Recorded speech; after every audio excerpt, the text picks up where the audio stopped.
네, 이 시간은 열정맨 베드로라는 제목의 말씀 우리가 함께 나누려고 합니다.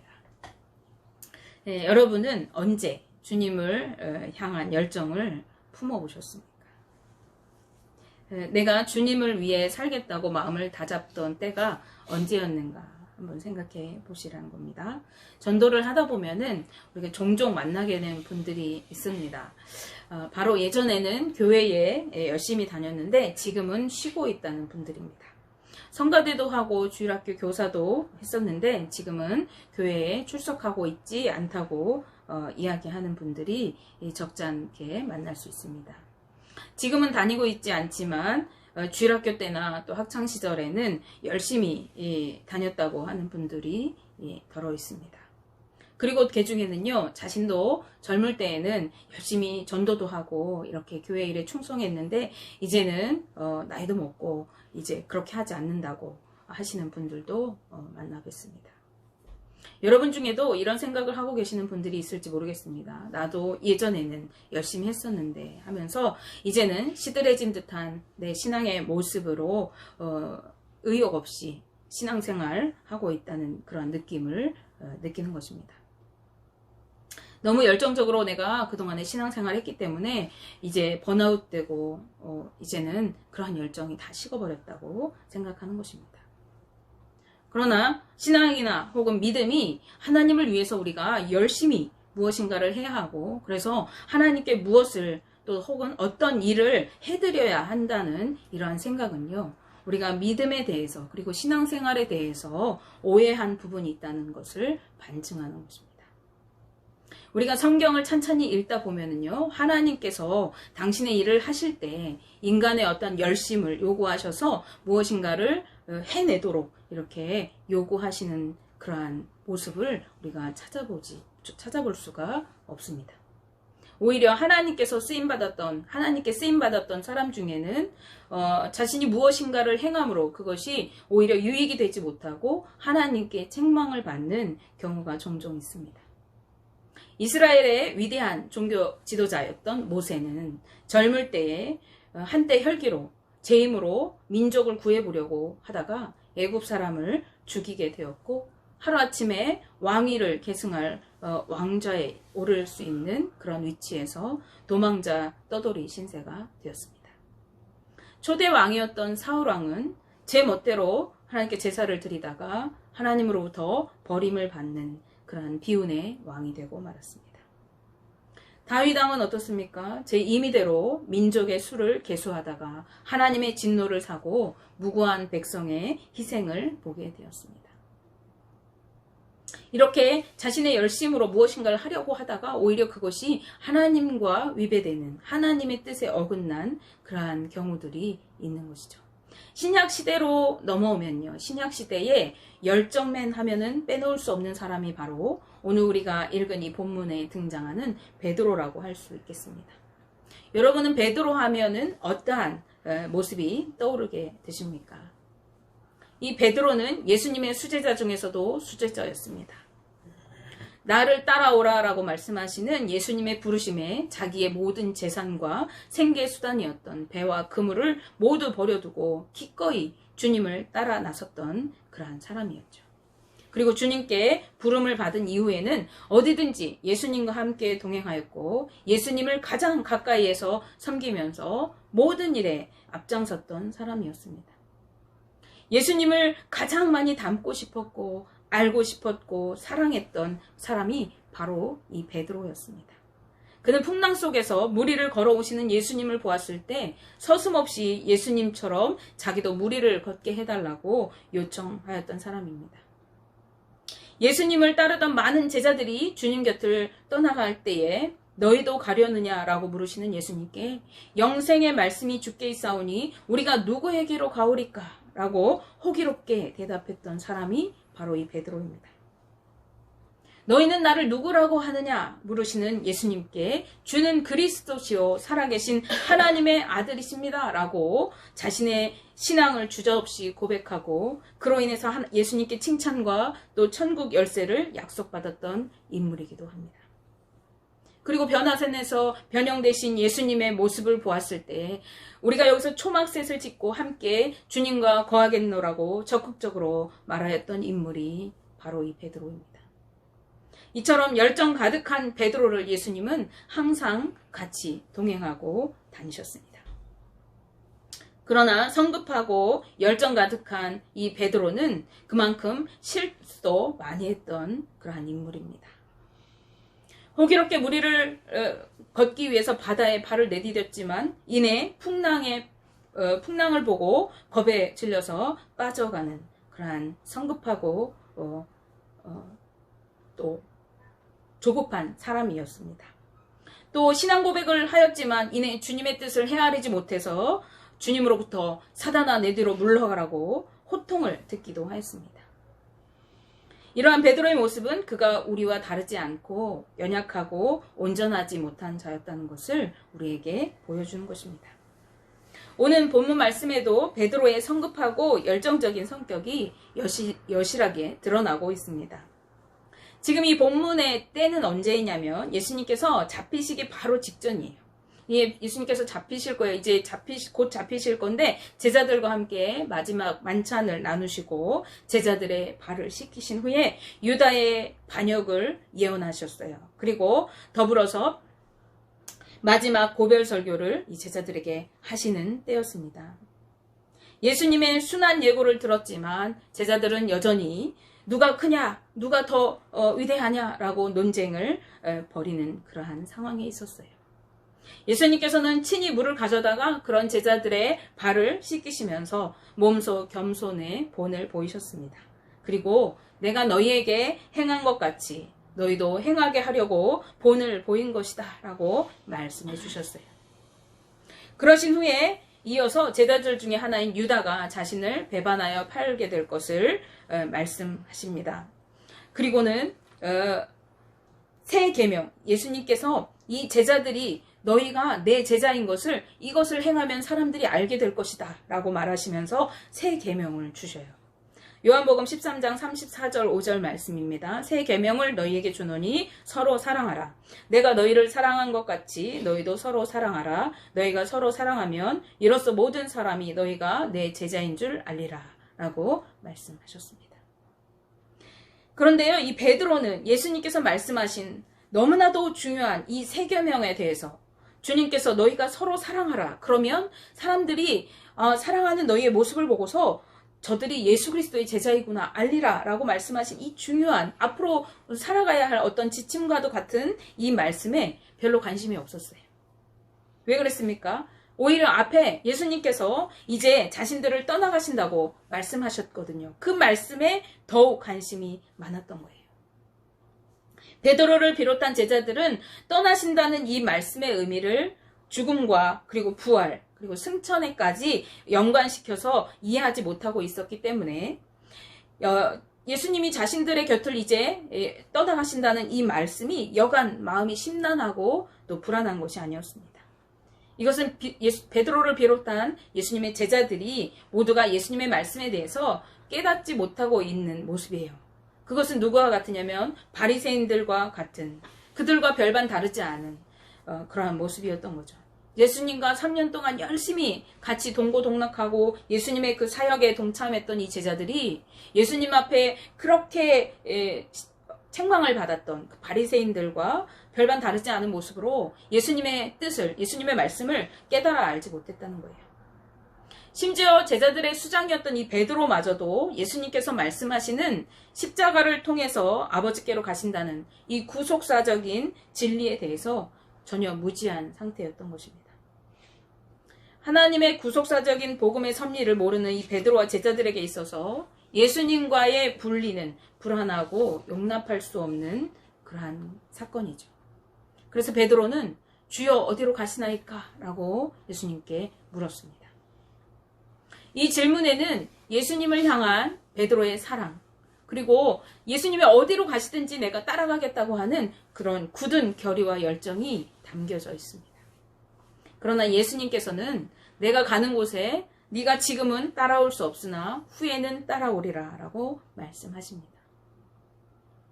이 말씀은 베드로의 미래를 향한 예수님의 예언의 말씀이었습니다. 비록 지금은 아직 그가 예수님께서 가시는 길을 따라갈 수 없지만 이후에는 반드시 따라가게 될 것이라고 하는 확언의 말씀인 것입니다. 이러한 예수님의 말씀은요, 이후에 성취되게 돼요. 기독교 전승에 따르면 베드로는 예수님이 돌아가시고 난 후 AD 64년에서 68년 사이에 로마에서 잡혀가지고 십자가에 거꾸로 못이 박혀서 순교당한 것으로 전해집니다. 그것도 자신이 감히 나는 예수님께서 당하신 것처럼 예수님과 같이 십자가에 온전하게 처형될 수 없다라고 해서 예수님과 다르게 거꾸로 매달려서 못이 박힌 것으로 전해져요. 그런데 그가 지금은 주님을 따라갈 수 없는 이유가 무엇이겠습니까? 그것은 아직 베드로의 때가 이르지 않았기 때문에 그렇습니다. 하나님께서 허락하시는 때가 되면은 지금 예수님께서 가시는 길을 그도 반드시 따르게 될 것입니다. 그렇지만 아직은 그 때가 이르지 않았던 것입니다.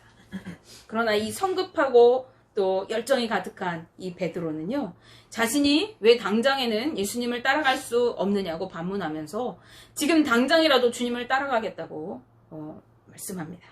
그리고 자신의 목숨을 예수님을 위해서 기꺼이 버리겠다고 비장한 의지를 강하게 드러냅니다. 그런데 인간이 자신의 의지와 비장한 각오만으로는 주님의 뜻을 이루어갈 수가 없습니다. 아무리 자신의 목숨을 내걸 만큼 비장한 결의와 열정이 있다고 하더라도 그것만으로는 예수님의 발자취를 따라갈 수 없는 것이에요. 주님의 일을 이루어갈 수가 없어요. 자신의 생명을 내놓는 일은 말처럼 쉬운 일이 아닙니다. 결심한다고 해서 쉽게 용기 내어서 행할 수 있는 일도 아닙니다. 베드로는 지금 예수님께서 가시려고 하는 길이 십자가의 죽음의 길임을 알지 못하고 또 그 죽음의 의미도 제대로 헤아리지 못한 채로 성급하게 열정만 앞서서 내가 주님 위해 죽겠습니다 라고 고백하고 있는 것입니다. 베드로의 이러한 성급한 고백을 보면서 한순간의 분위기나 어떤 열정에 이끌려서 성급하게 주님께 서원하며 헌신하고 살겠노라고 고백하는 우리 성도들의 모습을 돌아보게 합니다. 이것은 자칫 주님의 뜻과 관계없이 인간의 열정만으로 행하는 헌신이 될 수가 있기 때문에 그렇습니다. 우리가 주님께 드리는 진정한 헌신은 한순간의 어떤 감정이나 분위기에 의해서 하는 것이 아니에요. 우리가 그냥 신앙생활 하다가 언제 많이 헌신하고 내가 주님 뜻대로 살겠습니다, 주를 위해 살겠습니다 결단하는 줄 아세요? 수련회 때, 성경학교 때 막 기도하고 은혜 받아가지고 막 뜨겁게 엉엉 울고 난 다음에 주님, 내가 이제부터 주님 위해 살겠습니다. 그런데 일주일 못 가죠. 일주일 지나고 나면 도로 와미탑을 입주요. 도로묵대 해가지고 이전으로 다시 돌아가죠. 그 매거리 없이 그냥 또 이렇게. 하나님 앞에 진정으로 우리가 드리는 헌신은 그러한 어떤 분위기에 이끌려서 인간의 어떤 열정과 감정에 의해서 하는 것이 아닙니다. 주님께서 가신 그 길의 의미를 깊이 생각하고 생명을 다해 내가 주님의 길을 따르겠다라고 하는 결단이 있어야 돼요. 그리고 성령님께서 주시는 감동과 인도하심으로 그 길을 걸어갈 수가 있는 것입니다. 그러기에 이 베드로의 성급한 고백에 예수님께서는 오히려 그가 3번이나 예수님을 부인할 것을 예고하셨어요.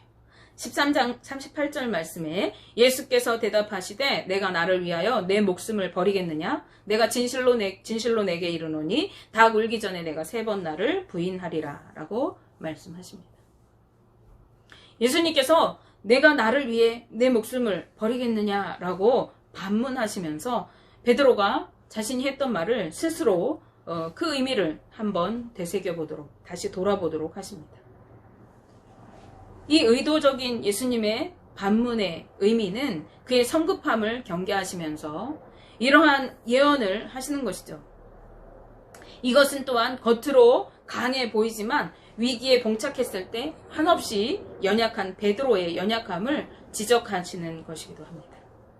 예수님께서 네가 정말 나를 위해서 죽겠느냐라고 물으시는 것은 너 그 말이 무슨 뜻인지 아느냐, 네가 그렇게 고백하는 그 의미를 네가 아느냐라고 물으시는 것이고, 그 내면에 베드로가 지금 호기롭게 자기 어떠한 열정으로 내가 주 예수 죽겠습니다라고 하지만 그 내면에 있는 그 두려움이나 죽음에 봉착했을 때, 위기에 봉착했을 때 무너지는 연약함을 넌 그런 면이 있다라고 보여주시는 것이라는 거예요. 그리고 예수님의 이 예언의 말씀이 바로 다음날 새벽에 그대로 이루어졌죠.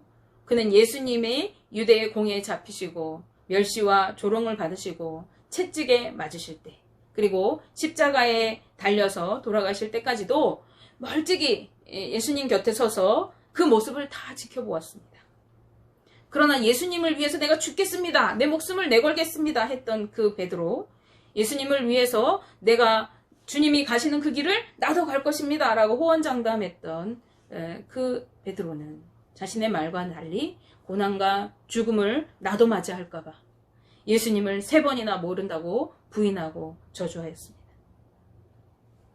누구보다도 예수님을 사랑했고 예수님의 모습을 담기 원했고 함께 예수님과 하고 싶었던 열정 가득한 이 베드로는요, 주와 함께 죽으면 죽으리라고 굳은 결심을 하였지만은 결국 자신의 결심을 지키지 못하고 3번이나 주님을 모른다고 부인하고 말았던 것입니다. 이러한 베드로의 모습은 우리에게 무엇을 말해줍니까? 우리의 믿음, 우리의 신앙은 자신의 어떤 열정과 의지로 유지되지 못한다는 것을 말해줍니다. 내가 아무리 열심을 낸다고 해도, 내가 굳은 결심을 한다고 해서 그 믿음을 지켜나갈 수 있는 것이 아니라는 거예요. 내가 오늘부터는 열심히 새벽 예배하리라, 내가 오늘부터는 하루에 1시간씩 기도하리라, 내가 오늘부터는 성경 1장씩 읽으리라 결심을 하는데 그 결심을 계속 유지하지 못하는 이유는 그게 내 열심으로 하고 있기 때문에 그렇다는 거예요. 그렇다면 우리가 어떻게 우리의 믿음을 지켜나갈 수 있습니까? 어떻게 우리의 신앙을 똑같이 주님의 그 발자취를 따라서 갈 수 있습니까? 바로 성령님의 도우심을 힘입을 때 우리가 그렇게 할 수 있는 것입니다.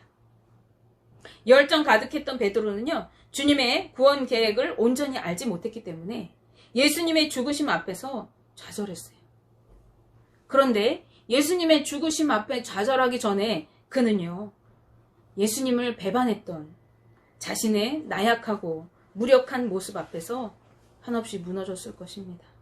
내가 주님 가시는 곳에 나도 가겠다고 호언장담했는데, 내가 주님 위해 내 목숨 다 바치겠다고 그렇게 큰 소리 쳤는데, 그런데 그 위기 앞에서 힘없이 무너져버린, 그래서 죽으면 죽으리라고 주님 따라가겠습니다, 그 주님을 내가 모른다고 욕하고 저주하며 부인했던 그 내 모습을 보았을 때 스스로에게 한없이 좌절하고 무너졌을 것이에요. 열정 가득했던 이전의 모습은 어느새 무기력한 모습이 되어가고 있었습니다. 그렇기 때문에 부활하신 주님은 이 베드로를 만나 주었습니다. 그럼에도 불구하고 나는 고기나 잡으러 가련다, 바닷가로 돌아가고 말았습니다. 그렇기 때문에 예수님은 다시 베드로를 찾아가셨어요. 그리고 그에게 다시 한번 소명을 주셨습니다. 그리고 그 베드로에게, 그리고 제자들에게 부탁하셨죠. 명령하셨어요. 약속하신 성령을 기다리라. 그리고 예수님은 하늘로 승천해 올라가셨습니다. 이때 베드로의 마음은 어떠했을까요? 자신의 연약함을 직면한 그는 이전에 자신의 어떤 열정으로 성급하게 행하던 그러한 모습 대신에 이제 주님의 말씀에 순종하는 모습으로 변화되었습니다. 약속하신 성령을 주시기까지 기도하며 그 말씀을 붙잡고 기다렸습니다. 그리고 드디어 오순절 마가의 다락방에서 성령의 임재를 경험한 베드로는 더 이상 자신의 열정이 아닌 주님의 열정으로, 내 힘으로가 아닌 성령의 능력으로 예수님께서 걸어가신 그 길을 묵묵히 따라 걷기 시작하였습니다. 예수님께서 행하셨던 것처럼 진리의 말씀을 선포하였습니다. 예수님께서 행하셨던 것처럼 수많은 병자들을 치유하고 귀신을 내몰았습니다. 그리고 복음을 위해 이전에는 말뿐이던 죽음의 길을, 그 순교의 길을 이제는 죽으면 죽으리라는 결단으로 걸어가게 되었던 것입니다. 성령의 능력을 받고 난 후에야 그는 자신이 그렇게도 닮고 싶고 사랑했던 예수님의 발자취를 따라서 한 걸음 한 걸음 걸어가게 되었던 것입니다. 우리가 믿음을 지켜나갈 수 있는 비결, 우리의 신앙을 굳게 붙잡을 수 있는 그 비결은 바로 성령의 능력을 힘입는 것입니다. 우리가 그 능력을 힘입어 살아갈 때에라야 우리는 믿음으로 온전히 살아갈 수 있습니다. 우리가 왜 기도 때마다 주님의 성령을 구합니까? 왜 찬양으로 성령의 임재를 우리에게 갈구하며 찬양합니까? 그것은 우리가 그 성령의 능력을 덧입을 때, 우리가 그 성령의 임재를 누릴 때에 우리의 믿음을 잃지 않고 지키며 살아갈 수 있기 때문에 그렇습니다. 우리가 그 성령을 의지해 살아갈 때에 우리가 말씀에 따라 순종하여 걸어갈 수 있고 예수 그리스도의 발자취를 따라갈 수 있기 때문에 그렇습니다. 우리가 성령을 구하는 것은 내가 성령 받아서 어떤 기도의 능력으로 신유의 은사를 나타내고 방언을 유창하게 하고 예언을 하고 이러한 어떠한 은사를 나타내기 위한 것이 아니라 우리가 성령 충만해야 하는 이유는 그 성령에 굴복당하고 하나님의 말씀대로 살아가면서 예수 그리스도께서 그러셨던 것처럼 믿음을 따라 살아가기 위해서입니다. 하나님의 진리에 따라 살아가기 위해서 그렇습니다. 원하기는 우리 동성교회 성도님들 모두가 성령 충만하셔서 신실하고 온전한 믿음으로 말씀에 순종하며 주의 길 가는 삶을 살아가게 되시기를 주님의 이름으로 축복하며 기도합니다. 기도하겠습니다.